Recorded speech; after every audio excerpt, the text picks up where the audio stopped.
Dans cette séquence, nous allons démontrer la forme des solutions d'une équation différentielle sans second membre. Donc vous voyez, de la forme a fois x' de t plus b fois x de t égale 0. Avec a de t différent de 0, sinon vous allez voir, ça va poser un petit problème. Donc pour faire cela, en fait, on va regrouper ce qui est par rapport à x d'un côté. Je vais vous montrer comment. Donc puisque c'est une équation égale à 0, déjà je vais la recopier. Donc j'ai a de t fois x' de t plus b de t fois x de t égale à 0. On va isoler ce membre-là. Donc on va devoir retrancher tout ceci. Ça veut dire que a de t fois x' de t sera égal à moins b de t fois x de t. Ensuite, je vais chercher déjà dans un premier temps à isoler le x' parce que j'aimerais vraiment mettre tous les x du même côté. Comme a de t est différent de 0, j'ai le droit de diviser par a. Ici, des deux côtés, ça voudra dire que x' de t vaudra moins b de t fois x de t sur a de t.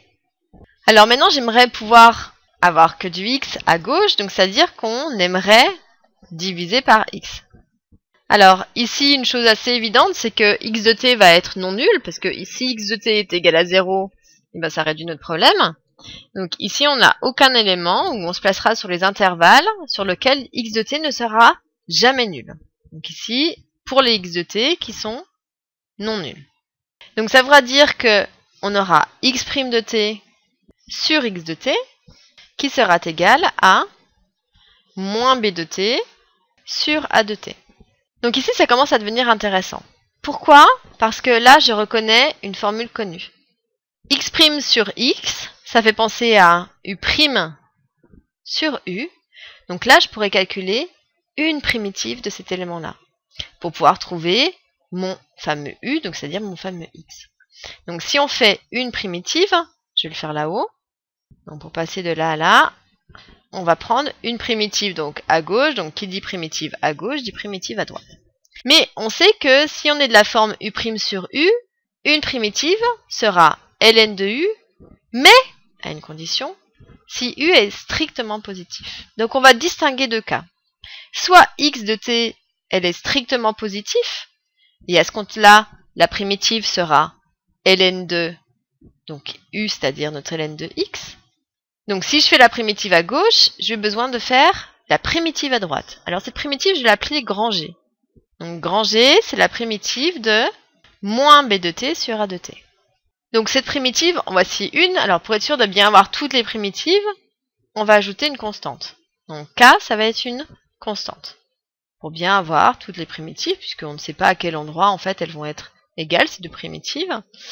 Donc deuxième cas de figure, si x de t est strictement négatif, ça voudra dire que moins x de t sera strictement positif, donc une primitive sera de la forme ln de moins x de t. Donc si je fais la primitive à gauche, primitive à droite, donc j'ai toujours mon g de t qui sera la primitive de moins b de t sur a de t, mais j'aurai une autre constante, j'ai pas forcément le même k, donc je l'appellerai k'. Je vous rappelle que le but, c'est de trouver les solutions, c'est-à-dire les x. Donc si j'ai ln et x, pour trouver x, bien, ce qui est intéressant, c'est de composer à gauche et à droite par exponentielle. Donc si je compose par exponentielle de ln, ça s'annule.